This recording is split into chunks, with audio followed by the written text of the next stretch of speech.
Friends, അതേ ഞാൻ വീട്ടിൽ വന്നാൽ മാത്രം നടക്കുന്ന ഒരു പ്രതിഭാസമാണ് ഇതേപോലെ കുറേ മീൻ മേടിക്കുക എന്നുള്ളത്. അപ്പോൾ അമ്മ രാവിലെ തന്നെ ചന്തയിൽ പോയിട്ട് കുറേ മീൻ മേടിച്ച് വന്നേക്കാണ് കേട്ടോ.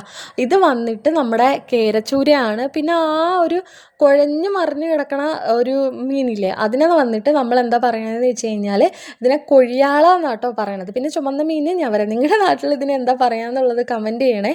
അപ്പോൾ ഇതെല്ലാം ഒറ്റ ദിവസം കൊണ്ട് തീരുമെന്ന് വെച്ച് കഴിഞ്ഞാൽ ഒറ്റ ദിവസം കൊണ്ട് തീരും കേട്ടോ. അമ്മാതിരി കൊതിയാണ് എനിക്ക് കേട്ടോ. അപ്പോൾ അമ്മ ഇതിനെ കറി വെച്ചും പൊരിച്ചും അവിച്ചും ഒക്കെ തരാം. അവിച്ച് തരാമെന്ന് വെച്ചാൽ പുഴുങ്ങ കേട്ടോ.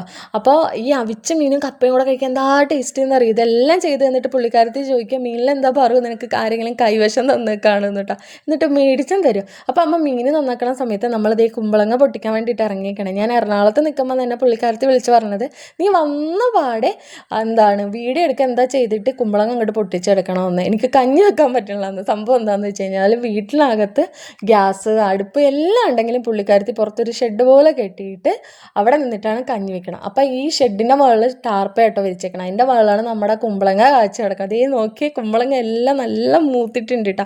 അപ്പോൾ അമ്മയുടെ അടുത്ത് ചോദിക്കും, അമ്മ അകത്ത് നിന്നിട്ട് കഞ്ഞി വെച്ചാൽ പോരെ എന്ന് ചോദിച്ചു കഴിഞ്ഞാൽ അപ്പം പറയും, എനിക്ക് അകത്ത് നിന്നാൽ ശരിയാവില്ല, പുറത്ത് കഞ്ഞി കപ്പ ഇങ്ങനെയുള്ള സാധനങ്ങളെല്ലാം പുറത്ത് തന്നെ വെച്ചാലേ ടേസ്റ്റ് ഉണ്ടാവുള്ളൂ എന്ന് പറയും കേട്ടോ. അപ്പോൾ അതേ നമ്മൾ കുമ്പളങ്ങ പൊട്ടിച്ചെടുക്കണുണ്ടേ.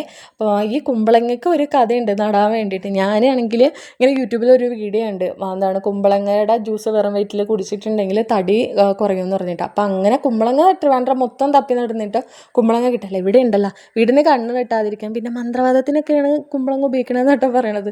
അപ്പോൾ അമ്മ അതിനൊരെണ്ണം നട്ട് പിടിപ്പിച്ചെടുത്തിട്ടുണ്ട് കിട്ടിയൊരെണ്ണത്തിന്. അപ്പോൾ ഇതിലുണ്ടല്ലോ പൊട്ടിച്ചെടുത്ത പാട് കുട്ടാപ്പയുടെ കയ്യിലാണ് കൊടുത്തത്. അവൻ്റെ കയ്യിൽ മുള്ളും ഉണ്ടെന്ന് പറഞ്ഞു. ഞാൻ വിചാരിച്ച് തള്ളായിരിക്കും എന്ന് വിചാരിച്ചിട്ടോ. പക്ഷെ എൻ്റെ കയ്യിൽ തന്ന പാട് എൻ്റെ കയ്യിൽ മൊത്തത്തിൽ അങ്ങോട്ട് മുള്ള് കുത്തിയേറിട്ടോ. കണ്ടോ പിരിപിരാന്നിരിക്കണേ.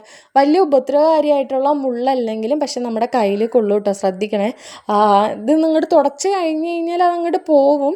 നമ്മൾ കടയിൽ നിന്ന് മേടിക്കുമ്പോൾ ഇങ്ങനെ മുള്ളുണ്ടാവാറില്ല കേട്ടോ. ഇത് വീട്ടിലുണ്ടായ കാരണമാണെന്ന് തോന്നുന്നത്. അപ്പോൾ അങ്ങനെ ഇതെല്ലാം അമ്മ കുമ്പളങ്ങ എല്ലാം നട്ട് പിടിപ്പിച്ച് ജ്യൂസ് അടിച്ച് തരുകയും ചെയ്യും. എന്നിട്ട് ചോദിക്കും, പറയുന്നത് നിനക്ക് ആവശ്യത്തിനുള്ള വണ്ണമല്ലേ ഉള്ളൂ എന്ന് ചോദിച്ച് കളിയാക്കുകയും ചെയ്യും കേട്ടോ. അപ്പം കുമ്പളങ്ങ അവസാനത്തവൻ പൊട്ടിച്ചെടുത്തിട്ടുണ്ട്.